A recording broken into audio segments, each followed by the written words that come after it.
Beliau juga adalah seorang praktisi, memiliki law firm dan menjadi ketua dewan dari Syarikat Islam Indonesia. Kemudian kalau berikutnya pembicara kita berikutnya adalah Ustadz Zulhamdi, namun nanti profilnya akan saya bacakan. Untuk mempersingkat waktu, kita persilahkan dengan sangat hormat kepada keynote speaker kita Bapak Hamdan Zulfa. Kepada Bapak Hamdan Zulfa kami persilakan waktu dan tempatnya. Ya. Assalamualaikum warahmatullahi wabarakatuh. Waalaikumsalam warahmatullahi wabarakatuh. Terima kasih Pak Irsal. Ya, saya Pak Irsal.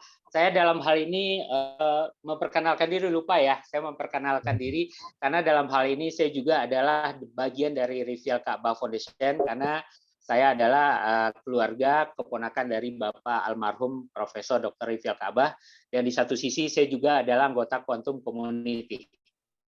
Begitu Pak Hamdan dan Bapak Ibu semua sekalian.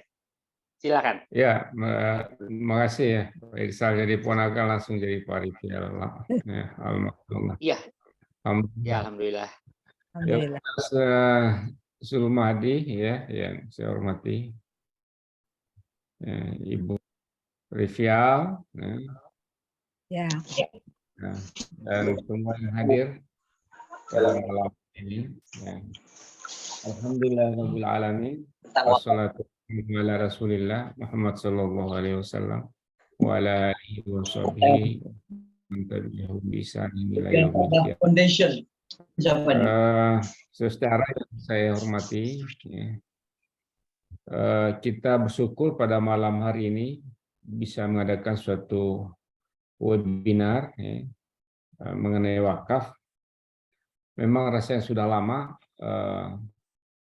Rifyal Ka'bah Foundation tidak mengadakan seminar ya, atau diskusi publik.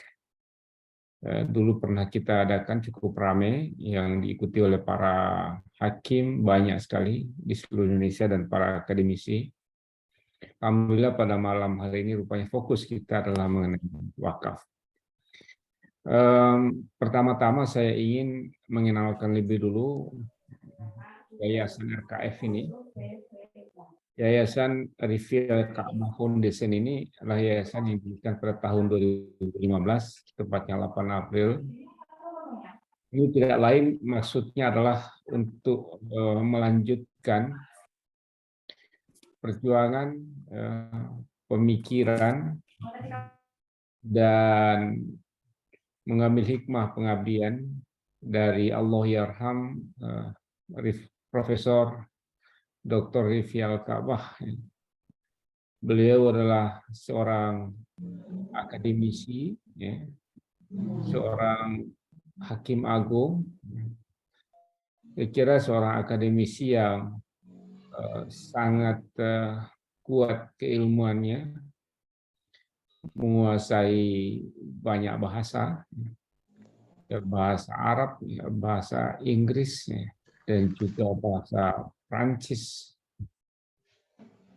Dan beliau termasuk salah satu yang ikut ya,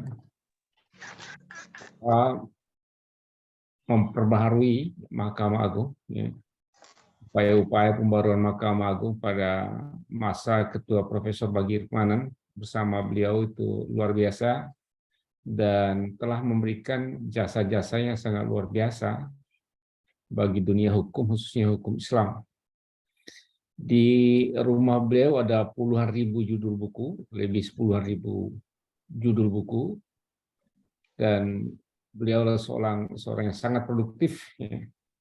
Menulis banyak sekali tulisan-tulisannya, mengajar, membimbing mahasiswa, doktor, magister, dan memberikan seminar di berbagai tempat di seluruh Indonesia dan juga di luar negeri. Dasar pikirannya ada banyak buku ya, yang ditinggal oleh Profesor Rifyal Ka'bah yang hendak disumbangkan untuk dimanfaatkan, dibaca, dipelajari ya, oleh generasi-generasi yang akan datang, sehingga niat paling utama adalah membangun perpustakaan, Rifyal Ka'bah, ya. Membangun perpustakaan, kemudian juga mengadakan kegiatan-kegiatan lain, khususnya dimaksudkan untuk membantu mahasiswa S1, S2, S3 untuk beasiswa dan juga sekolah vokasi, dan juga mengadakan seminar-seminar, diskusi dan lain-lain, dan program di bidang wakaf. Jadi yayasan inilah yayasan sosial. Dan saya kira salah satu yang kita diskusikan menjadi topik webinar pada malam hari ini adalah masalah wakaf. Nah, kita masih ada masalah di perpustakaan ini karena tanahnya sudah punya, ya, gambar perpustakaan juga sudah, tapi sampai sekarang belum sempat kita laksanakan pembangunannya. Insya Allah dengan maksud mudah-mudahan dengan upaya yang dilakukan melalui pengumpulan wakaf, ya, khususnya wakaf tunai, ya, perpustakaan ini bisa kita bangun dan juga bisa mengembangkan berbagai kegiatan-kegiatan lain dari Yayasan Rifyal Ka'bah Foundation. Kalau saya bandingkan masalah wakaf ini dengan berbagai teori ekonomi yang ada, kalau wakaf ini dikembangkan sebagai dasar pengembangan ekonomi umat Islam, maka umat Islam ini tidak akan ada orang lain yang bisa melawannya sebagai sebuah kekuatan ekonomi. Nah, sekarang kita kenal misalnya kapitalisme. Kapitalisme itu kan mengandalkan modal perseorangan, mengumpulkan kekayaan sebanyak-banyaknya, ya, mengakumulasi modal, mengembangkannya, dan dengan cara itu diharapkan orang lain dapat menikmati hasil pengembangan itu, tapi si pemilik akan terus mengakumulasi modalnya semakin besar, semakin besar, dan semakin besar. Ini biasa dikenal trickle down economy. Nah, pada sisi lain ada sosialisme misalnya, ini ajaran lama tapi masih sangat relevan, ya, di mana ekonomi itu diatur oleh negara, direncanakan oleh negara, negara yang mengatur semuanya, ya, dan negara juga menentukan pengembangan ekonomi itu, tapi tetap juga semuanya membutuhkan modal dari rakyat, ya, atau modal dari negara yang kemudian dikelola oleh negara, rakyat dikelola oleh negara. Karena juga perusahaan-perusahaan swasta, ya, juga yang bersumber dari akumulasi modal pemilik menyelenggarakan usaha. Fungsi sosialnya adalah ketika dalam usaha itu ada karyawan yang dipekerjakan, mereka bisa hidup gitu, dan ada CSR yang dipergunakan untuk masyarakat, ada pajak yang dimasukkan kepada pemerintah. Itulah fungsi-fungsi sosial dari sistem yang ini. Kedua, mengandalkan kekuatan anggota, tidak mengandalkan kekuatan modal perseorangan. Dia menggunakan modal banyak orang, ya, kecil-kecil tapi banyak. Ini juga satu kekuatan, tapi pada akhirnya modal itu juga harus diputar dan dikembalikan juga kepada para anggota. Nah, kalau wakaf ini istilahnya, kalau saya istilahnya nggak tahu nanti Ustaz, ini investasi Allah. Masyarakat atau orang mukmin, ia mengeluarkan sebagian hartanya dan melepaskan diri dari ikatan hartanya itu dan menjadikan hartanya itu untuk di jalan Allah. Jadi dia tidak mengharapkan keuntungan apapun dari yang dia keluarkan itu, ya. Tapi dia karena hanya kerelaan dan keridhaan hatinya untuk mencapai ridha Allah, mardatillah, sehingga dia memisahkan sebagian hartanya untuk diwakafkan. Nah, wakaf ini kan banyak macamnya, ada wakaf aset tetap, tanah, dan seterusnya. Ada juga wakaf uang juga bisa diwakafkan. Nah, uang dan apa yang diwakafkan oleh para wakif itu, ya, akan tetap, tidak boleh berkurang, tapi bisa dikelola sebagai modal yang akan menghasilkan keuntungan. Modal ini akan terus bertambah naik, ya. Hasilnya tidak akan pernah dipakai untuk pemilik modal, karena pemilik modal sudah melepaskan diri dari modalnya, dan hasil pengembangan itu akan terus diinvestasikan kembali, tentu tanpa bunga, ya, tanpa beban apapun, ya, kecuali karena ini bergerak dalam secara sendiri, secara mandiri, yang dikeluarkan hanyalah biaya operasional.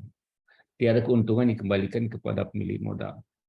Nah, ini kalau ini dikembangkan, ini menjadi kekuatan dahsyat dalam ekonomi.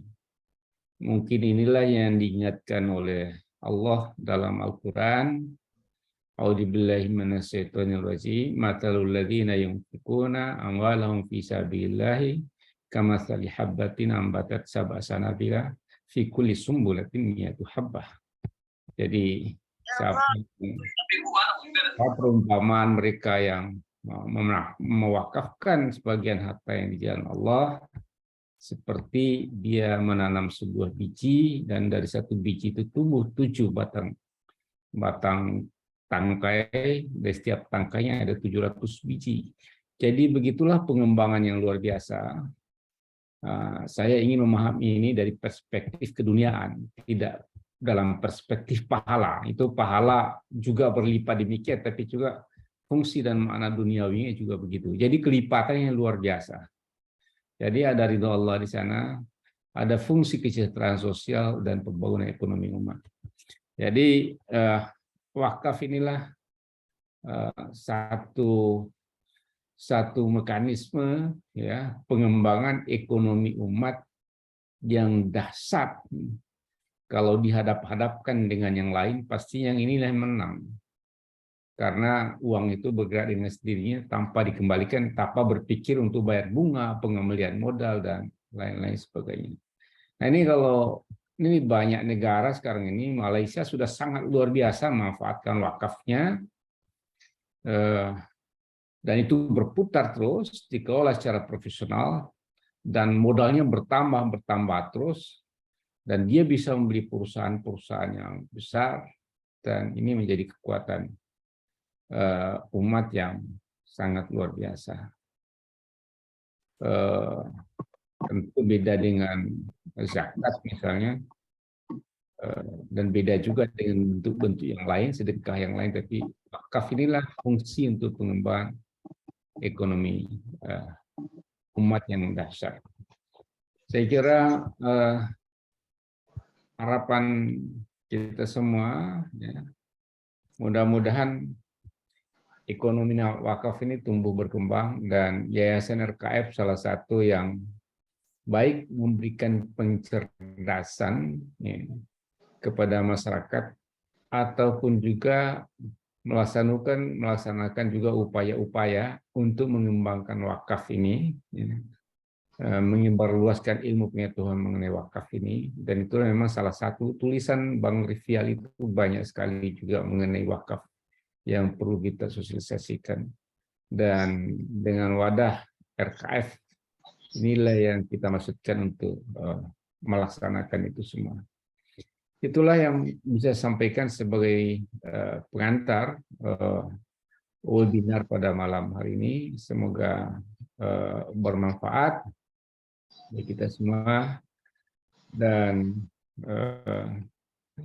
juga semoga Yayasan RKF ini terus tumbuh berkembang dan terus melaksanakan kegiatan-kegiatannya, ya, webinar, diskusi, penyebaran buku-buku dan pengetahuan dan sebagainya, insya Allah.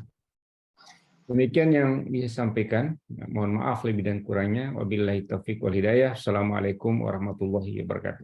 Waalaikumsalam Waalaikumsalam warahmatullahi warahmatullahi wabarakatuh. Terima kasih banyak ya kita ucapkan kepada keynote speaker kita yang luar biasa, Pak Hamdan Zulfa. Tentu tidak hanya sekarang saja kita minta pencerahan kepada beliau. Kita akan selalu minta bimbingan beliau bagaimana RKF dan perwakafan di Indonesia ini betul-betul bisa berkembang, karena kita memang tahu literasi kita tentang wakaf ini masih sangat rendah. Insya Allah ke depan kita siap nih, Pak Hamdan, dengan komunitas wakaf bergandengan dengan RKF Foundation, kita akan selalu memberikan literasi dan edukasi yang luar biasa kepada masyarakat. Kita punya komunitas dai-dai yang siap untuk syiar wakaf gitu loh. Tetap kita mohon bantuan dan bimbingannya nanti. Oke, terima kasih banyak ya. Terima kasih. Alhamdulillah. Oke, selanjutnya kita masuk saja ke pembicara kita berikutnya, yaitu Bapak Ustadz Zulhamdi. Beliau adalah Ketua Komunitas Quantum Wakaf. Saya sebutkan sedikit ya background pendidikan beliau. Pesantren As-Salam di Sumatera Selatan, kemudian Lembaga Pengetahuan Islam dan Arab Lipia Jakarta, kemudian S1 International University of Africa Sudan, kemudian S1 Islamic University of Madinah Arab Saudi, kemudian S2 Universitas Dakwah Islamiyah Libya. Nah, background pekerjaannya pembimbing ibadah travel haji umroh di Makfiro, kemudian praktisi bisnis keuangan dan asuransi syariah 2012 sampai sekarang. Aktivitas saat ini adalah menjadi Duta Quantum Wakaf Nasional, Mitra Nazir, Wakaf Lembaga Wakaf IKADI, Badan Wakaf Mafiro, dan lain-lain. Kepada Pak Ustadz Zulhamdi, kami persilakan waktu dan tempatnya. Terima kasih.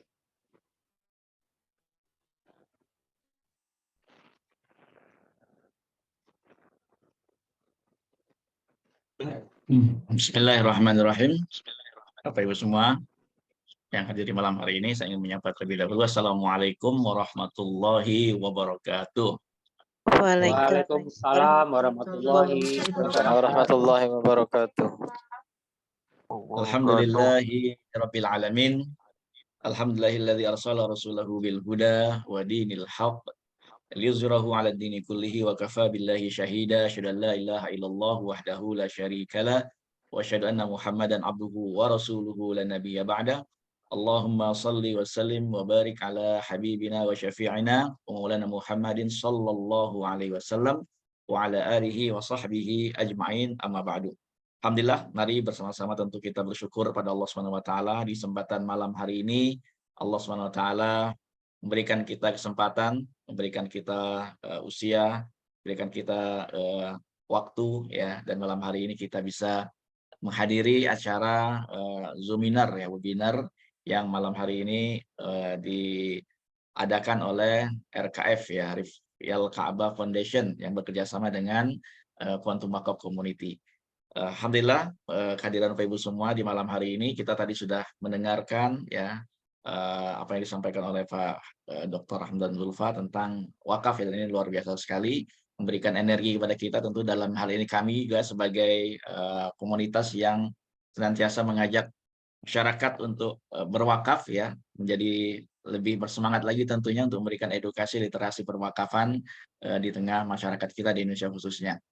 Salam pada Rasulullah Sallallahu Alaihi Wasallam, teladan kita, Rasul Agung kita yang mencontohkan tentunya ya, beliau berwakaf ketika datang ke Madinah. Kita tahu bahwa kisah beliau ya, membeli tanah dari 2 anak yatim, kemudian membangun Masjid Nabawi, dan para sahabat juga membangun Masjid Nabawi, memperluas bangunannya, Masjid Quba juga. Utsman bin Affan, Umar bin Khattab, semua para sahabat sebagian besar ya, termasuk Abu Bakar, Ali, Sa'ad bin Abi Waqqas, semua ya hampir sebagian besar yang punya kelebihan harta mereka mencontohkan untuk berwakaf ya. Dan benar-benar kita termasuk dari umat Rasulullah SAW yang punya semangat, punya spirit untuk bagaimana setiap kita punya wakaf ya, punya amal jariah wakaf sebelum datangnya kematian kita. Ya, kira-kira seperti itu pembukanya, dan ingin saya sampaikan di malam hari ini. Alhamdulillah ya, kami beberapa, boleh dibantu co-host.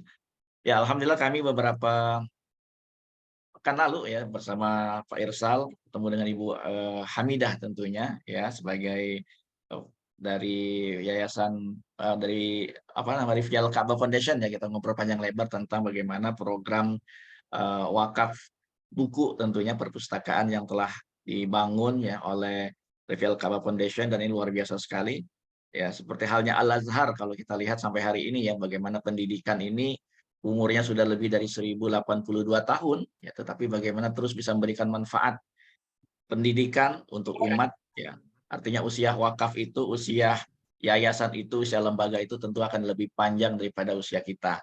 Nah, untuk itulah di malam hari ini kita coba berkolaborasi ya, kita akan bekerja sama bagaimana dalam rangka mengembangkan wakaf, menghimpun wakaf ya, dan bagaimana Rifyal Ka'bah Foundation ini berkembang ya, dan manfaat buku-buku yang telah ditulis oleh Pak Rifyal Ka'bah ya bisa banyak diterima ya, bisa banyak dibaca, dinikmati, dan bermanfaat untuk umat ya. Dan ini tugas kita bersama bagaimana mengembangkan wakaf pendidikan ini ke depan bisa dinikmati lagi oleh banyak masyarakat ya, para mahasiswa, para aktivis ya, para orang-orang yang memang berkecimpung dalam dunia pendidikan tentunya. Baik, sebagai perkenalan singkat dulu ya tentang komunitas kami ya, Kuantum Wakaf ini. Kita malam hari ini insya Allah akan membahas satu tema, yaitu tentang bagaimana wakaf ini tantangannya seperti apa, dan bagaimana peluang yang kita bisa ambil, yang kita bisa manfaatkan ya di tengah tantangan-tantangan tentang perwakafan saat ini untuk memperkuat ekonomi kita, ekonomi masyarakat kita ya, dan bagaimana tentu kami juga bekerja sama dengan banyak lembaga, terutama pesantren-pesantren ya, untuk bagaimana membantu menghimpun dana wakaf ya. Pesantren-pesantren yayasan pendidikan mendapatkan dana wakaf dalam jumlah yang besar. Dan insya Allah malam hari ini sebagai informasi, insya Allah kami akan sampaikan, dan mudah-mudahan ini menjadi sesuatu informasi yang berguna untuk Bapak Ibu semua yang hadir, yang punya lembaga, punya yayasan, yang sama-sama kita berkontribusi untuk umat insya Allah. Baik, kita masuk ke materi kita di malam hari ini. Ya, ada sekitar 30 menit ke depan, saya coba akan jelaskan ya secara singkat mungkin dan padat, dan mudah-mudahan nanti kita akan ada diskusi ya, seperti apa sih kondisinya pada saat ini, dan bagaimana kita sebagai satu lembaga atau suatu yayasan atau foundation bisa menghimpun dana wakaf ya, kemudian bagaimana dana wakaf itu bisa kita pergunakan untuk kemaslahatan umat, kemaslahatan masyarakat. Baik, tentang wakaf. Nah, ini yang paling banyak ya kita alami, kita temui di tengah masyarakat kita ketika kita berbicara tentang wakaf ya. Yang paling sering yang kata-kata yang kita dengar, yang kita dapatkan ya ketika kita mengajak berwakaf atau menjelaskan tentang wakaf adalah wakaf itu sunnah ya. Jadi sebagian besar masyarakat kita ya itu mengatakan wakaf sunnah, dan memang benar wakaf adalah sunnah. Nah, tetapi memahami wakaf sunnah inilah yang menjadi satu sebab ya masyarakat kita belum merasa butuh tentang wakaf gitu ya. Jadi ketika menganggap sesuatu itu adalah sunnah, ya boleh dilakukan, boleh tidak dilakukan. Ya kalau dilakukan dapat pahala, nggak dilakukan juga nggak apa-apa. Nah, sehingga itulah menjadi salah satu sebab utama wakaf ini kurang berkembang ya, karena dianggap sesuatu yang sunnah. Artinya kalau saya melakukan wakaf ya saya dapat pahala, kalau saya nggak melakukan wakaf juga saya nggak berdosa, seperti itu. Nah, inilah pemahaman yang keliru ya di tengah masyarakat kita, yang perlu kita luruskan, yang perlu kita edukasi, perlu kita berikan spirit semangat ya, bagaimana menjadikan wakaf ini pemahamannya bukan sunnah ya, tetapi kebutuhan kita setiap kita. Ya, maka dalam materi-materi kita, dalam kajian-kajian kita ya, kita terus memberikan edukasi, di antara nanti mungkin sedikit di bawah kami akan sampaikan kenapa kita butuh wakaf seperti itu. Nah, berbeda halnya dengan para sahabat radhiyallahu anhum. Mereka ketika Rasulullah SAW yang mencontohkan satu amalan atau memerintahkan satu perintah Allah ya untuk melakukan satu amalan, para sahabat rasanya ya nggak ketemu tuh satu pertanyaan yang mengatakan, ya Rasulullah, apakah ini wajib atau sunnah? Itu ya. Ketika mereka melihat Rasulullah melakukan itu, mereka melakukan, mereka mengikuti. Ya. Ketika diperintahkan, diajak oleh Rasulullah, sebagaimana Utsman bin Affan itu mendengar Rasulullah menawarkan, siapa di antara kalian ya yang ingin mendapatkan surga, ya maka bebaskan, ada sumur di Madinah, ya, sumur Raumah, yang akhirnya dibebaskan oleh Utsman. Dan Utsman langsung menjawab panggilan tersebut tanpa harus bertanya, ya Rasulullah, ini wajib atau enggak, seperti itu ya. Nah, jadi kompetisi semangat para sahabat dalam menjalankan apa yang diperintahkan Allah, ya ayat-ayat Al-Quran banyak mengajak untuk melakukan infak, sedekah dan seterusnya, ya. Di kalangan masyarakat kita itu masih mengatakan ya bahwa sesuatu ini, terutama dalam hal wakaf ini, boleh dilakukan dan boleh nggak dilakukan, gitu ya. Jadi belum ada kebutuhannya. Nah, dan di sini tugas kita ya, dalam hal ini kami akan bekerja sama dengan Rivial Kaaba Foundation untuk memberikan literasi, pemahaman kepada masyarakat bahwa wakaf itu jangan hanya dipahami sebagai sunnah saja, ya, tetapi bagaimana kita merasakan kebutuhan untuk punya amal jariah wakaf sebagai bekal kita nanti ya di alam kubur menuju perjalanan panjang menuju akhirat kita, insya Allah. Ya, seperti itu.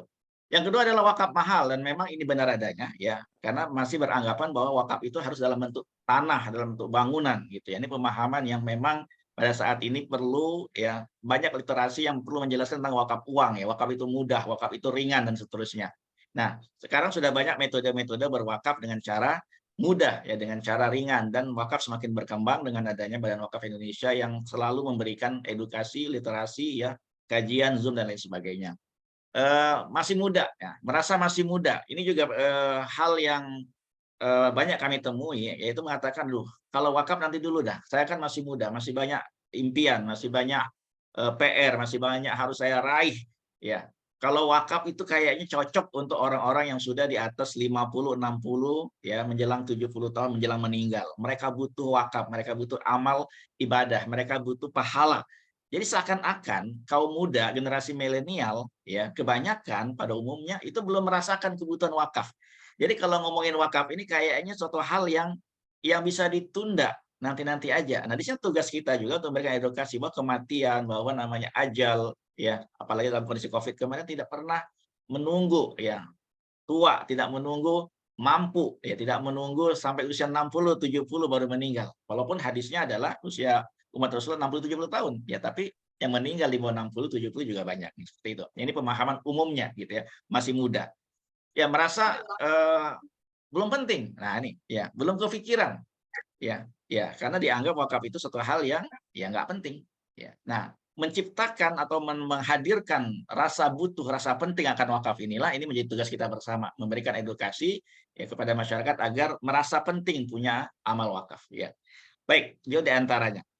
Yang kedua tantangannya adalah ya, tadi adalah tentang pemahaman ya di tengah masyarakat kita tentang perwakafan. Yang kedua adalah yang banyak kita temui juga adalah tanah wakaf ini sudah banyak pada hakikatnya ya. Kalau dalam media mungkin boleh kita cek ya di Google ya, berita-berita tentang tanah wakaf itu di sini kita temukan ya bahwa sudah ada lebih dari 435.000 hektar tanah wakaf ya. Tanah yang sudah diwakafkan dan sudah ada sertifikat wakafnya. Ya. Nah, namun kendalanya adalah ya ternyata ini menurut sumber dari Badan Wakaf Indonesia ya di Januari 2017 ya, disampaikan di sana bahwa tanah wakaf ini 90%-nya adalah terbengkalai. Ya, terbengkalai. Tanah wakafnya ada, tetapi untuk dibangun di atas tanah wakaf ini sesuatu ya. Ini banyak kita temui ya, di lembaga manapun ya, hampir merata ya. Pesantren sudah punya dana, sudah punya lahannya, tetapi untuk menghimpun dana wakaf ini masih berat ya, masih PR yang sangat berat sekali bagi sebagian yayasan pendidikan dan apapun namanya ya, karena 90% tanah yang sudah diwakafkan itu tidak produktif ya, tidak bisa diapa-apain, tidak bisa dibangun rumah sakit, tidak bisa dibangun wakaf produktif, tidak bisa dibangun pesantren dan lain sebagainya karena keterbatasan dananya gitu ya. Nah, ada dua penyebabnya. Yang pertama tadi adalah memang dana yang minim ya, yang kedua edukasi ya. Literasi pemahaman masyarakat tentang wakaf ini masih sangat lemah sekali, masih sangat rendah sekali. Artinya perlu diedukasi sehingga semangat berwakaf, ya merasa butuh tentang wakaf, ya semangat beramal itu lahir di tengah masyarakat kita, sehingga mereka dengan sukarela yang mau mengeluarkan hartanya untuk mewakafkan di jalan Allah Subhanahu wa Ta'ala. Yang ketiga, ya ini potensinya. Ternyata di Indonesia, menurut Badan Wakaf juga, itu potensinya sangat besar sekali. Kalau setiap pribadi, setiap diri, setiap orang dari orang Muslim yang berada di Indonesia ini khususnya, ya ini berwakaf semuanya, maka dalam 1 tahun itu bisa dihimpun 2.000 triliun angkanya. Ya, potensi aset wakaf capai 2.000 triliun per tahun. Ini menurut Bank Indonesia. Nah, namun realisasinya ya per tahun itu baru 400 miliar dan ini pun dibagi ya di beberapa nazir wakaf atau apa namanya las ya dan lain sebagainya gitu ya. Jadi ini masih sangat kecil sekali. Nah, kenapa terjadi? Nah, di sini Republika juga menuliskan pada waktu itu gitu ya. Karena memang penyebab wakaf tidak berkembang seperti dengan zakat adalah ya karena tadi sifatnya ya masih dianggap sukarela, boleh dilakukan, boleh nggak dilakukan. Kalau zakat itu wajib. Kalau nggak dilakukan berdosa. Jadi kalau wakaf nggak berdosa nggak mau melakukan. Nah, ini ya. Jadi karena sifatnya masih dianggap sukarela, yang kedua memang minimnya literasi. Ya, di SD mungkin jarang dibahas tentang wakaf. Di SMP atau pesantren ya tentang wakaf mungkin hanya satu modul saja, hanya satu pelajaran saja mungkin juga nggak dibahas di universitas, di kampus-kampus itu ya. Nah, sehingga minimnya pemahaman tentang wakaf ini ya atau cerita-cerita inspirasi tentang para sahabat berwakaf ya, tentang perkembangan wakaf, tentang hukum wakaf dan sebagainya ini masih sangat minim sekali dan itu harus diakui. Mudah-mudahan dengan adanya Rifyal Ka'bah Foundation ini bisa memberikan satu pencerahan kepada umat dari buku-buku yang ada gitu ya untuk memberikan informasi ya kepada masyarakat dan buku bisa dinikmati oleh kampus-kampus pesantren sehingga mereka bisa lebih teredukasi lagi tentang wakaf ini. Nah, berikutnya ya, ini dari 235 juta Muslim Indonesia, ya ini survei di tahun 2020, fakta lagi mengatakan di sini. Ya, di situ ada tertulis bahwa pemahaman dasar tentang wakaf itu skornya 57 ya. Kemudian pemahaman lanjut tentang wakaf itu 37. Ya, masih sangat rendah. Jadi kategori rendah sekali. Pemahaman masyarakat tentang wakaf ini masih sangat rendah sekali. Ya. Nah, inilah PR besar kita, ya tantangan kita semua. Ya, namun di balik tantangan ini tentu ada peluang. Ya, ada peluang besar kita semua untuk ambil bagian dalam memberikan edukasi kepada masyarakat. Yang jadi masalah adalah ketika ya kita ataupun siapapun ingin turun, ingin terjun, ingin berkontribusi dalam perwakafan ini, ya yang terjadi adalah ya wakaf ini tentu berbeda dengan zakat. Ya kalau zakat di sana ada hak yang boleh ya, yang boleh diambil. Artinya kalau ada 100 juta dana zakat, ya maka lembaga ambil zakat yang bergerak di zakat ini boleh mengambil haknya 12 juta setengah ya, 12,5%. Artinya 12 juta 500 ribu itu boleh menjadi hak amil zakat atau lembaga zakat. Tetapi wakaf kan tidak boleh, ya kan wakaf tidak boleh. Nah ini yang menjadi kendala, ya jadi masalah gitu ya. Pun boleh itu 10% setelah dikelola, setelah menjadi wakaf produktif gitu ya, atau boleh juga diambil biaya operasional 10% dengan ketentuan tentunya ya, yang karena mensyaratkan bahwa wakaf tidak boleh berkurang, harta wakaf tidak boleh berkurang, harus terus berkembang gitu ya, pokoknya tidak boleh berkurang. Nah ini menjadi kendala juga, jadi masalah juga ya.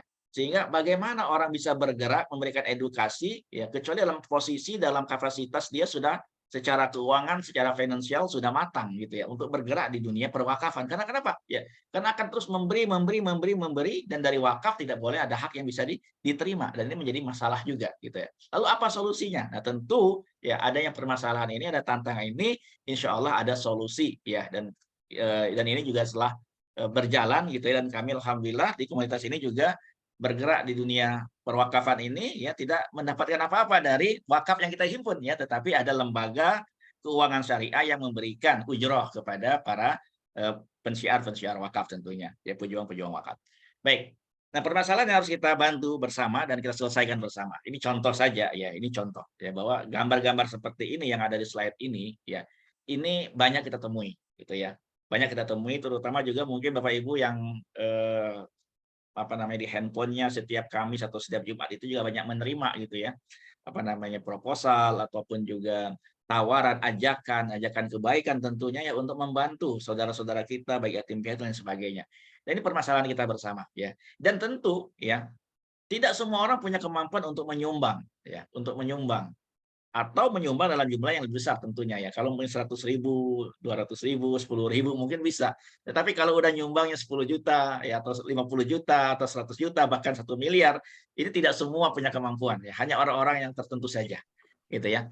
Nah, maka PR bersama sebagian besar lembaga, yayasan ya, ataupun pendidikan ya, dan sebagainya ya, memang mereka ada yang berbayar ya, yang memang mahal, itu mungkin mereka bisa tercover dari biaya iuran SPP sekolah. Tetapi bagi sebagian yang mau baru berkembang ataupun yang beasiswa ya, ini menjadi suatu tantangan ya, untuk bagaimana punya dana yang cukup untuk program-program pendidikan kemaslahatan untuk umat dan lain sebagainya. Nah, kalau tawarannya begini gitu, bagaimana nih kalau diajak berwakaf 1 miliar gitu ya, bisa bangun masjid, rumah sakit, pesantren, sekolah. Nah, ini suatu hal yang bagi sebagian orang gitu ya mustahil ya, berat, nggak mungkin kayaknya bisa berwakaf 1 miliar. Tetapi alhamdulillah ya, kita sudah menghimpun ya dana wakaf ini dari orang-orang ya, alhamdulillah ada yang berwakaf 1 miliar ya, 500 juta ya, bahkan ada yang 1,5 miliar dan lain sebagainya. Dan inilah yang mungkin mau kami sharing di malam hari ini sebagai informasi buat Bapak Ibu semua yang hadir, yang membutuhkan bagaimana menghimpun dana wakaf dan mendapatkan dana abadi wakaf gitu ya. Ya, kebanyakan orang akan menjawab ada 1 miliar, belum mampu lah, belum kebayang, belum kepikiran, belum dan sebagainya. Baik, nah ini sedikit perkenalan kami ya. Ini ada komunitas kami namanya Quantum Wakaf Community, bersama beramal jariah meraih jannah ya. Misi mulianya yang pertama adalah membantu setiap keluarga memiliki amal jariah wakaf dengan cara mudah. Ya, ringan, terencana, optimal, besar nilainya ya, dan amanah. Amanah kenapa? Karena kami bermitra dengan nazir-nazir wakaf yang amanah ya. Alhamdulillah di antaranya kita bermitra dengan lembaga wakaf IKADI ya, ada juga Dompet Duafa, rumah zakat ya, rumah wakaf, inisiatif wakaf ya, Kesma dan lain sebagainya ya. Dan tentu kita juga bekerja sama dengan pesantren-pesantren ya, di antaranya juga pesantren Mafiro, pesantren Semesta Al-Quran dan lain sebagainya. Nah, ini contoh ya, kita himpun dana wakaf, salah seorang dari wakif memberikan dana wakaf kepada Mafiro sebesar 500 juta gitu ya, melalui wakaf wasiat tentunya ya. Kemudian juga ini ada 400 juta, ya ada 1 miliar ya. Jadi memungkinkan seseorang bisa berwakaf dalam bentuk wakaf wasiat Alisya ini sebesar 1 miliar kepada yayasan atau lembaga yang ditunjuk gitu ya. Ini juga 1 miliar ya, melakukan wakaf. Nah, kenapa setiap orang penting? Nah, inilah edukasi yang kita berikan gitu. Paling enggak ada kebutuhan, ada perasaan bahwa setiap orang itu perlu punya amal jariah wakaf. Di antaranya ya, dalam waktu yang singkat ini nggak mungkin kita jelaskan panjang lebar, tapi poinnya saja ya. Poin di antara edukasi yang kami berikan, yang kami sampaikan kepada masyarakat, bahwa untuk perjalanan kita menuju surga, menuju perjalanan akhirat ya, tentu kalau kita hanya bawa bekal 1 juta ya, 5 juta, contoh saja perjalanan kita menuju ke mana? Contoh luar kota gitu ya. Luar kota kita perlu tiket pesawat ataupun perlu naik kereta, perlu hotel, perlu makan ya, 5-10 juta mungkin akan keluar. Perjalanan kita ke Mekah umpama umroh 12 hari atau 9 hari ya, atau 1 bulan ya, itu puluhan juta ya, dari 35 mungkin ya, biaya travel mungkin ya, sampai 40 ada, sampai 50 juga ada. Ya, artinya 100 juta pun akan keluar. Itu perjalanan di dunia ya. Nah, perjalanan di akhirat itu masih sangat panjang sekali ya. Setelah kita meninggal dunia dalam barzakh, menunggu yang namanya tiupan sangkakala ya, terjadinya hari kiamat, itu masih lama ya, dari hari kebangkitan, kumpul ke padang mahsyar, kemudian nanti akan dihisab ya, diberikan catatan amal, lalu akan ditimbang. Nah, disinilah PR-nya ya. Ketika kita dalam perjalanan panjang ini dan bekal kita sedikit, ketika meninggal tidak ada satu amalan yang menambah amalan kita, ya maka disinilah pentingnya punya wakaf gitu ya. Pentingnya setiap orang punya wakaf. Kenapa? Setelah dia meninggal dunia ada harapan yang mana ada peluang amal yang akan mengalir ya, karena kan shadaqatin jariyah ya, yang mengalirkan pahala, sedekah yang mengalirkan pahala. Jadi walaupun sudah meninggal dunia, ada amalan yang terus mengalirkan pahala, menambah berat timbangan amalnya. Untuk apa? Ya untuk perjalanan panjang ini. Nah, maka bagaimana kalau seorang meninggal dunia, tetapi ternyata amalnya baru sedikit, dosanya banyak, tidak punya wakaf? Kan ini jadi masalah. Ya, sedangkan perjalanan menuju akhirat itu masih panjang sekali, tidak cukup bekal hanya 1 juta, 2 juta, ya 5 juta, 100 juta. Paling enggak semua orang minimal punya wakaf 1 miliar, punya masjid. Sehingga itulah menjadi harapan ya seorang bisa punya bekal yang cukup untuk perjalanan panjang.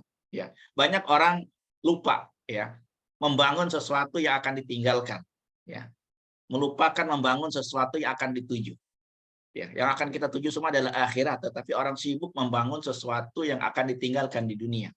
Nah, maka inilah wakaf, ya bagaimana kita membangun sesuatu yang akan kita tuju menuju perjalanan panjang kita menuju akhirat. Nah, ini di antara edukasi yang selalu kita sampaikan, ya, bagaimana adanya kebutuhan perjalanan panjang ini butuh bekal. Kalau kita tidak pernah merencanakan, tidak pernah menyiapkan, tidak pernah mencicil wakaf kita, ya, tiba-tiba kematian datang, maka inilah ya kerugian besar bagi setiap kita, mati meninggalkan dunia tanpa membawa bekal yang cukup menghadap Allah Subhanahu wa taala. Maka manakah yang lebih berat antara timbangan amal dan dosa? Ya, tentu kalau kita sama-sama mau jujur, ya, Allah alam ya, kalau saya pribadi mungkin juga merasa bahwa ya amal masih sangat jauh sekali. Ya, dosa ya sudah sangat banyak sekali. Nah, bagaimana kalau minggu lalu, bulan lalu, ya, atau minggu depan, atau bulan depan, atau tahun depan meninggal, sedangkan bekal pahala yang mengalirkan pahala itu nggak ada, nggak disiapin. Ya, jadinya jadi masalah. Ya, meninggal dengan dosa yang banyak, tidak ada satu amalan yang disiapkan untuk menambah pahala. Nah, maka di sini fungsi wakaf ya. Pentingnya setiap orang punya wakaf adalah ya, ketika dia meninggal dunia, dia ada kesempatan mendapatkan pahala. Ya, karena kata Rasulullah SAW, idza matal insan, dalam riwayat idza mata ibnu Adam, yang qata'a amalu, putus amalnya, illa min salasin, putus amalnya sudah putus, kecuali kan ada illah, ya illah min salatin, yang 3 hal. Sedekah jariyah, sedekah jariyah yaitu wakaf, ya ulama sepakat sedekah jariyah itu adalah wakaf, ya. Au ilmin yuntafa'u bi, ilmu bermanfaat, ya. Alhamdulillah ya kalau kita seperti Pak almarhum Profesor Dr. Rifial Ka'bah ya punya banyak buku yang bermanfaat untuk umat. Dan tidak semua orang punya buku, menulis buku ya bermanfaat untuk umat. Enggak semua orang. Yang ketiga adalah awwaladin sholihin yad'u, tidak semua orang juga punya anak yang soleh. Ya. Untuk biaya sekolah anak juga mahal untuk sekolah-sekolah yang bagus kan begitu. Nah, kemudian ya anak juga umurnya terbatas juga.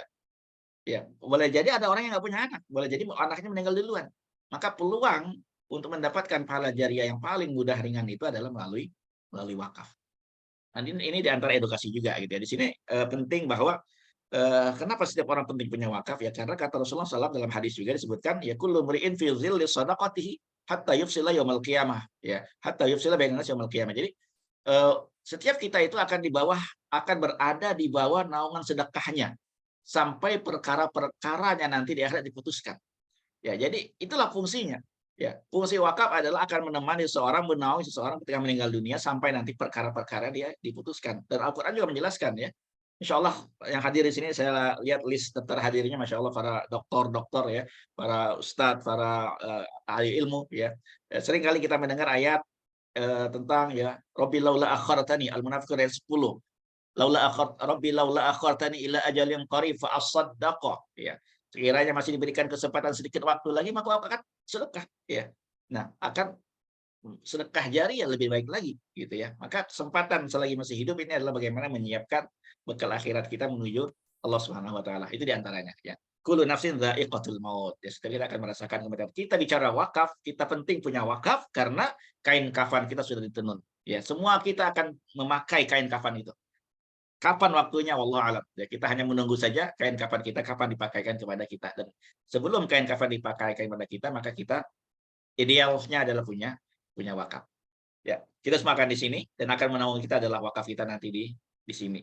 Baik, itu diantara penjelasan ya edukasi lah yang sering kali kami sampaikan untuk bagaimana menciptakan, menghadirkan kebutuhan setiap orang agar punya wakaf. Jadi bukan lagi bicara tentang wakaf itu sunnah, wakaf itu berat, wakaf itu nanti saja ya. Ya karena poin-poin tadi. Ya karena kita semua akan dikafani, kapan waktunya kita nggak tahu ya, dan perjalanan kita masih panjang, maka kita butuh mempersiapkan wakaf sebelum datangnya kematian kita. Itu yang pertama ya. Yang kedua, di komunitas kami punya misi bagaimana membantu ya lembaga wakaf, yayasan pendidikan, pesantren menghimpun dana abadi wakaf ya. Poinnya di sini ya, membantu yayasan ya pesantren pendidikan itu punya dana abadi namanya, dana abadi wakaf, dana yang bisa secara kontinu ya dipakai oleh satu lembaga untuk pengembangan pendidikannya, pesantrennya ataupun lembaganya ya. Nah, ini kita sudah lakukan ya. Ini di Kampung Mafiro, mungkin terlalu kecil tulisannya. Mungkin saya mau kasih lihat satu slide tentang wakaf Kampung Mafiro. Ya, ini saya mau kenalkan sedikit ya, salah satu lembaga yang kami support ya, ini pesantrennya Ustaz Dr. Ahmad Hattab ya. Insya Allah beliau juga cukup dikenal juga ya. Ini ada 35.000 hektar 35 hektar ya di Caringin Bogor ya. Ini beasiswa ya, mahasiswa-mahasiswa yang kuliah sana beasiswa full ya. Mereka dibiayai di Mafiro untuk nanti ngajar ya kalau sudah selesai di sana. Dan Mafiro juga punya sekolah yang berbayar ya, ini sekolah-sekolahnya, dan punya target ya, punya target di tahun 2040 untuk masa yang akan datang ya. Kalau dari sekarang kita hitung mungkin sekitar 20 tahun ke depan ya, atau 18 tahun ke depan bisa mengembangkan Yayasan Mafiro ini, membangun Mafiro ini di beberapa tempat. Ini contoh ya, saya memberikan informasi. Nah, apa yang kita lakukan? Kita himpun nih wakaf-wakaf ya. Ini kita himpun, ini gambar-gambarnya ya, ada totalnya hari ini ya, sampai hari ini 40 miliar ya, 40 miliar sekian ya. Bagaimana ada yang berwakaf 1 miliar, 1,5 miliar dan seterusnya ya. Nah, ini kita sudah himpun ya. Yang kedua, ini cukup banyak ya, cukup banyak sekali. Yang kedua ada namanya Lembaga Wakaf IKADI juga yang kami juga menjadi bagian di sana ya. Nah, ini ya, ini contoh beberapa foto-foto ya, ikrar wakaf ya, ikrar wakaf di IKADI yang kita himpun ya, sudah 22 miliar ya. Dan kita insya Allah juga dengan Rivial Ka'bah juga insya Allah Rivial Ka'bah Foundation juga akan menghimpun dana wakaf ini, dan untuk pengembangan bagaimana ke depan foundation Rivial Ka'bah ini bisa apa namanya punya dana wakaf ya yang bisa bermanfaat untuk umat. Baik. Ini yang kedua ya, bagaimana kita bisa menghimpun dana wakaf dalam jumlah yang besar. Nah, ini mitra nazirnya ya yang sudah bekerja sama dengan kita juga. Oke, ini saya cepat. Nah, ini contoh saja ya. Jadi sederhana ya, kalau kita bisa menghimpun dari komunitas kita ya, dari komunitas kita, contoh dari wali murid ya. Untuk berwakaf 500 juta itu ya, 500 juta itu tidak berat ya. Karena kenapa? Karena ada tabelnya. Contoh, saya mau memberikan informasi tentang tabel saja ya di sini. Nah, di sini ada tabel namanya tabel kuantum wakaf. Contoh kalau kita ambil di situ usia 50 aja lah, ya usia 50 tahun. Usia 46 sampai 50 tahun, itu dengan 1,7 juta per bulan iuran tabaruknya, ya kontribusinya, ya dia sudah memiliki wakaf wasiat ya sebesar 450 juta. Ya. Dan plus punya warisan 550 juta. Nah, 450 juta ini ya, kalau dikali tadi ada sekitar 500 wali murid saja di satu sekolah yayasan tersebut ya, maka itu sudah terhimpun 250 miliar ya, dana abadinya, dana abadi wakafnya, dan ini bisa dipakai oleh yayasan pendidikan ya ataupun pesantren untuk bagaimana mengembangkan programnya ke depan gitu ya. Nah, maka kalau kita ke depan punya dana triliunan, karena kita di IKADI juga kita sudah kalkulasi, kita hitung juga ya bagaimana kita bisa menghimpun 1,8 triliun gitu ya dana abadi wakaf ini ya, dengan menggerakkan apa? Menggerakkan dai-dai ya untuk memberikan edukasi kepada umat. Ya, poin pentingnya adalah umat teredukasi. Ya, ada kesadaran, ada kebutuhan, ada kemauan, ada keinginan, ya, ada kesadaran untuk punya wakaf. Ya, ketika kesadaran itu ada, ya maka kita berikan metodenya. Ya, silakan dengan wakaf tunai, ya dengan wakaf langsung, dengan wakaf berkala, dengan wakaf melalui wakaf wasiat, kan bisa kita lakukan. Tergantung keuangan ya dari calon wakif kita. Yang penting mereka teredukasi, ya memahami pentingnya punya wakaf. Ya tentu dengan adanya wakaf bisa berkembang ya, maka kita harapkan juga ke depan ya seperti zaman Rasulullah ya, para sahabat ya, orang-orang yang punya kesadaran, punya keimanan, ya punya sesuatu dalam dirinya yang dengan itu keluar semangatnya untuk umat ya, untuk berbagi, untuk memberikan maslahat untuk orang lain ya, seperti Umar, seperti Utsman ya, seperti juga ini Raja Abdul Aziz ya, kita tahu ya di Mekah ini kisah yang sampai hari ini insya Allah juga kita paham ya, bahwa Tower Zamzam ini, Tower Abrojul Bait ini kan keuntungannya adalah untuk membiayai Masjidil Haram ya. Ini juga Syekh Buga ya, Syekh Buga Al Aceh ini asal Aceh, yang dulu punya tanah di Mekah ya, sampai hari ini di tanah itu dikelola ya, dibangun di atasnya hotel-hotel, dan itu sudah 5,2 triliun ya wakaf fisabilillahnya, yang diantaranya diberikan juga keuntungannya dari hotel-hotel tersebut, dari pengembangan wakaf tersebut untuk masyarakat asal Aceh ya, atau untuk mahasiswa-mahasiswa dari asal Indonesia ataupun Asia ya, seperti itu wasiat wakaf beliau. Nah, ini Al-Azhar ya, ini contoh nyata itu kekuatan wakaf yang sampai hari ini kita rasakan, dirasakan oleh umat ya, seperti juga di Turki dan lain sebagainya gitu ya.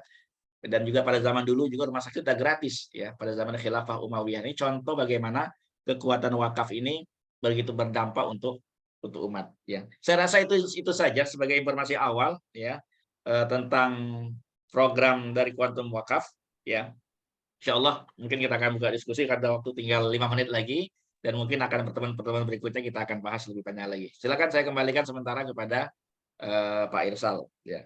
Assalamualaikum warahmatullahi wabarakatuh. Waalaikumsalam warahmatullahi wabarakatuh. Terima kasih banyak buat Ustadzul Hamdi yang sudah memberikan pencerahan kita tentang wakaf ini. Karena memang waktu kita terbatas, saya minta juga waktu dan kesempatannya untuk Bu Hamidah sebagai Dewan Pembina dari RKF Foundation untuk menyampaikan sepatah dua patah kata. Silakan Bu Hamidah.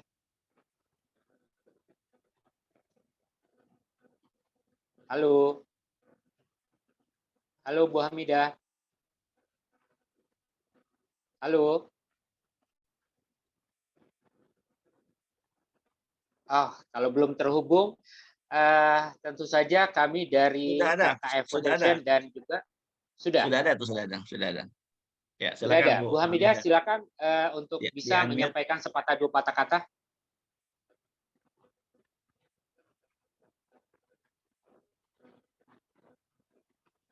Halo.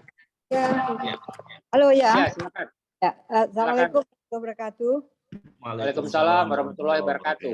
Alhamdulillah malam ini program pertama tentang wakaf ya, kerjasama Rifia Ka'bah Foundation dengan Wakaf Quantum berjalan dengan baik. Dan saya kenalkan, nama saya Hamidah Yaakob, saya pembina di Rifia Ka'bah Foundation.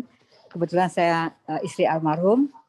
Dan saya mendampingi beliau selama 29 tahun, dan beliau memang guru besar hukum Islam. Kemudian dia hilang lagi dia. Silakan Bu. Masih dengar. Kedengaran ya? Iya. Terima kasih. Beliau memang penulis produktif, dan saya diberi tugas selain sebagai mendampingi beliau sebagai istri, tugas saya adalah mengedit tulisan beliau. Jadi tulisannya itu bukunya ada ratusan karya tulis dan terjemahan.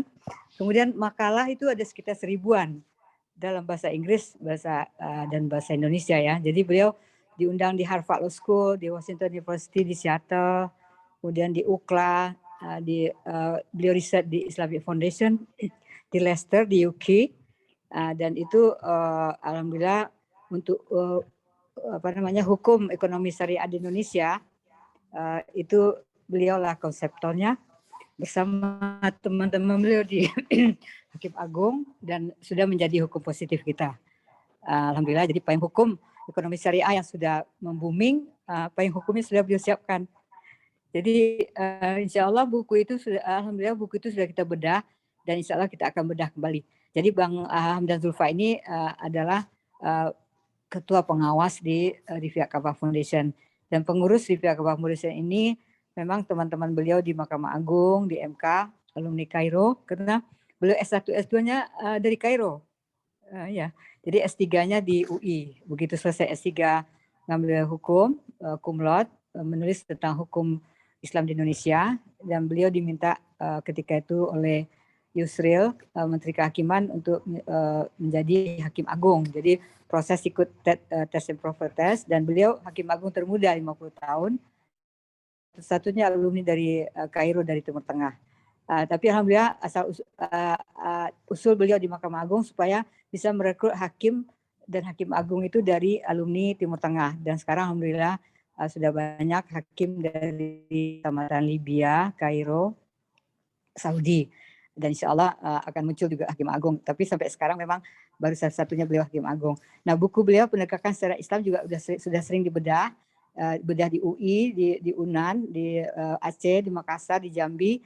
Pembedahnya itu ya Bang Hamdan Zulfa, dan ada Hakim Agung 6 tahun asisten Pak Rifia udah jadi Hakim Agung. Dan sekarang juga sekretaris Mahkamah Agung itu juga muridnya almarhum. Insya Allah sih seperti yang dikatakan Bang Hamdan tadi, bahwa beliau memang melakukan pembaharuan di Mahkamah Agung, dan untuk peradilan agama beliau sangat dipanut, dan untuk yang lain pun juga peradilan lain pun juga demikian. Ini sekedar informasi, dan teman-teman saya sering mengajak teman-teman yang ingin berjuang penegakan syariat Islam, insya Allah literaturnya, referensinya itu lengkap di Pusaka Rifia Ka'bah ini. Jadi tentang ekonomi, hukum, politik, ekonomi itu ada di sini bahannya, dan itu dalam 3 bahasa, Arab, Inggris, Perancis. Memang beliau kutu buku. Mungkin ini sekedar ini, dan saya mengucapkan terima kasih sama Bang Hamdan. Hamdan ini juga satu murid beliau. Beliau mengatakan ke saya gini, beliau terinspirasi dengan Bang Rifial nulis, karena kalau ada diskusi 10 orang, 5 orang, beliau selalu ada tulisan. Nah, kalau orang punya pendapat, ada pemikiran, kalau tidak ditulis, meninggal dia, orang nggak bisa baca. Nah ini, jadi alhamdulillah beliau juga sudah mengikuti jejak itu. Ini mungkin yang saya sampaikan sebagai pembina di Rifia Ka'bah Foundation. Pak Ketua kebetulan nggak hadir, ketuanya Dr. Sahri Mukhtar, Master Ekonomi, dan beliau juga alumni dari Kairo. Terima kasih banyak kepada semuanya, pada Bang Hamdan, pada Bang Zulhamdi, dan peserta semua. Ini ada juga sahabat saya Profesor Faina Singka. Beliau adalah guru besar UI, dan beliau sekarang ini juga Ketua Wanita Syarikat Islam. Sementara Bang Hamdan Zulfa Ketua Umum Syarikat Islam. Ya, alhamdulillah kita memang harus bekerja sama ya untuk melakukan sesuatu, dan saya berharap umat Islam ini yuk kita bersatu gitu ya. Dan kita harus banyak membaca. Iqra bismi rabbikal ladzi khalaq. Jadi kalau kita ingin tahu harus baca. Kalau kita ingin sukses, baca surah Al-Insyirah. Setelah mengerjakan suatu pekerjaan maka kerjakan pekerjaan yang lain. Barangkali itu pesan dari kami. Silahkan teman-teman, saudara semuanya untuk bisa mengakses buku-buku almarhum ya. Terima kasih banyak. Irsal, ini ponakannya Pak Rifia memang. Kakeknya sama ibunya Mbak Rifia itu ada kakak. Terima kasih, mudah-mudahan lain kali, ini banyak guru besar di sini nih, Profesor Farmawati itu ketua perpustakaan beliau di Rifia Ka'bah Foundation. Ketua bidang pendidikannya adalah Profesor Amani Lubis yang sekarang Rektor UIN. Ya, mudah-mudahan bangunan gedung Rifia Ka'bah Foundation ini tahun 2023 ini insya Allah sudah berdiri, karena sudah meletakkan batu pertama oleh Ketua Mahkamah Agung. Dan Prof. Yum juga datang ketika itu. Tolong ya Bang Hamdi, Pak Zulhamdi, mohon segera kita dirikan. Kita support penghimpunan dana wakaf insya Allah langsung.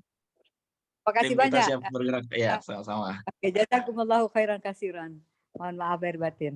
Ya. Baik, sama-sama. Ya, alhamdulillah ya, wa syukurillah ya. Terima kasih banyak kita ucapkan kepada semua pemateri, keynote speaker, Pak Hamdan Zulfa, Pak Ustadz Zulhamdi, dan juga tadi ada dari Dewan Pengawas, Dewan Pembina dari Rifia Ka'bah Foundation, Ibu Hamidah. Dan saya sebagai moderator mengucapkan juga terima kasih banyak kepada Bapak Ibu yang sudah hadir di webinar kita malam hari ini. Tentu kita tidak cukup sampai di sini saja. Insya Allah kita akan lanjut lagi di webinar berikutnya, baik yang online maupun untuk acara-acara kita untuk offline nantinya. Oke, mohon maaf dan terima kehadiran Bapak Ibu dan perhatiannya. Semoga apa yang disampaikan malam ini bermanfaat buat kita semua dan tentunya untuk umat Islam. Untuk informasi lebih lanjut silakan dilihat chat, ada nomor handphone saya di situ, atau hubungi orang yang mengundang Bapak Ibu. Oke, kita foto dulu ya. Foto dulu sebelum ditutup. Foto dokumentasi. Oke, kita foto dulu ya, foto. Ya, soalnya dinyalakan video, boleh kita foto. Hamdan bisa dicolek, Bang Hamdan? Ya, Pak Hamdan. Ya, izin ya, Masya Allah. Ya. Oke, halaman pertama kita foto. 1, 2, ya, masing-masing bisa foto aja. 3. Oke, halaman kedua sebentar. Ada 3 halaman. Halaman kedua 1, 2, halaman ketiga. 1, 2, 3. Oke, baik. Makasih. Silakan Pak Irsal. Terima kasih. Oke, terima kasih banyak ya untuk Bapak Ibu semua. Semoga apa yang kita lakukan malam ini akan menjadi amal ibadah kita dan menjadi karya kita nanti. Terima kasih.